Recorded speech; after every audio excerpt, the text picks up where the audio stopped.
For many years, the United States has had a two-party system when it comes to political parties. However, it has not always been the Democrats and Republicans. It all started out with the Federalists and the Anti-Federalists.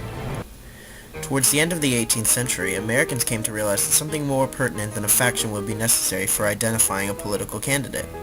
The main difference between the parties was the hotly debated idea of a strong central government, which the Federalists believed in.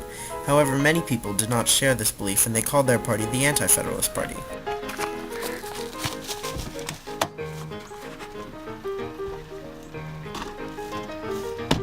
Goddamn fascists with your central government! The end result was a two-party system consisting of the Federalists and the Anti-Federalists. Thomas Jefferson's party of Anti-Federalists would later change their name to Democratic Republicans.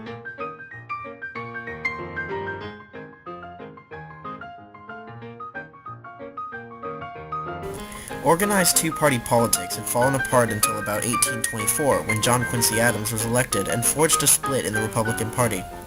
The followers of Adams called themselves the National Republicans, and the followers of Jackson, who later defeated Adams, called themselves the Democratic Party. National Republicans then changed their name to the Whig Party, which was a traditional name for British liberals. The Whigs believed in internal improvements such as road construction. The Democrats opposed this policy and favored personal liberties for the common man, or the white man.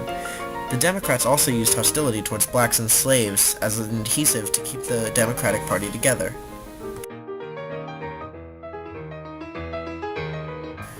Eventually, hostile disputes about slavery divided both of the parties into two. The Whigs were the first to split. The Whigs had been a party of active federal government, but the Southern Whigs were worried about losing their slaves, so they split off of the Whig Party and ceased to exist as an organized party. The Northern Whigs united with anti-slavery Democrats and members of the Radical Free Soil Party to form the modern Republican Party. To sum up, Republicans were against slavery and Democrats were for slavery. During the early 1900s, the idea of reform swept through both political parties. The idea of progressivism was to combat fears of growing powers by corporation and the belief that an honest government could run the economy correctly. In 1912, the Republican Party temporarily split as former Republican President Theodore Roosevelt campaigned for re-election as a third-party candidate of the Progressive Party. Although he lost to Woodrow Wilson, progressivism greatly impacted the Democratic Party. Under Wilson, the Democratic Party took a huge shift towards action in the economy, even though traditionally, the Democrats had been a party of limited government control. The Great Depression had shattered the working-class belief in the Republican economic competence. Under FDR, the Democrats began major interventions in the economy to help combat the Great Depression. FDR's New Deal program was open to all citizens, black and white, which substantially raised support for the Democratic Party. In the post-New Deal days of the 1960s, civil and social liberties needed to be combated with the growing trend of race riots occurring in southern cities. In the South, social issues became more important than economic issues, and so left the Democratic Party. Ever since the 1970s, it has been considered that we have our parties in balance where only a few times will a certain political party control the presidency.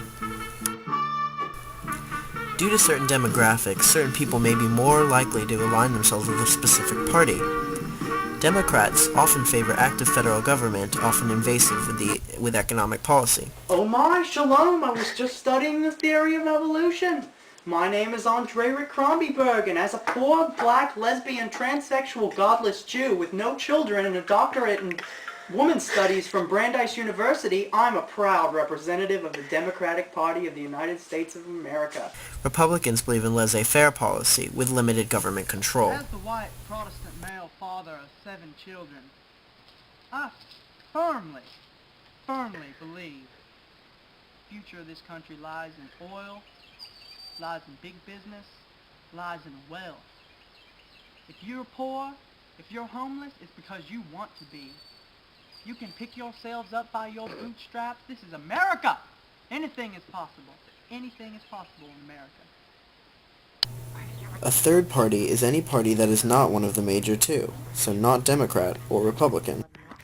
We favor unreasonably huge subsidies to the brain slug planet. Okay, but what are the brain slugs who control you gonna do for the working man? Attach brain slugs to Some examples of third parties are... Look at all my money I've been saving to buy matzah. I got $1. I can buy... Oh. Socialism! Hey! I can't afford matzah. I'm working on the railroad all the live long day. Populism.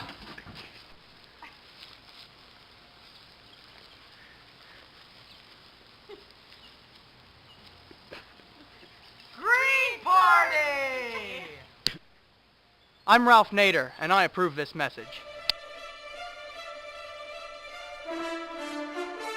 In 2004, then Illinois Senate candidate Barack Obama delivered the keynote address at the Democratic National Convention in Boston.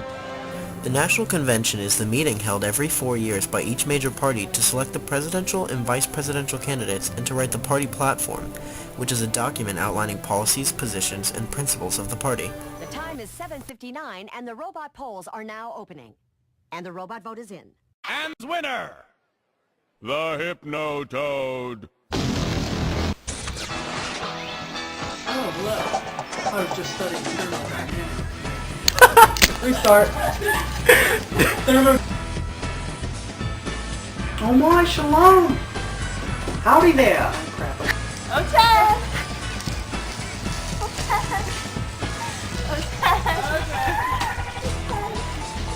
And the grand prize winner, the Hypno-Toad. All glory to the Hypno-Toad.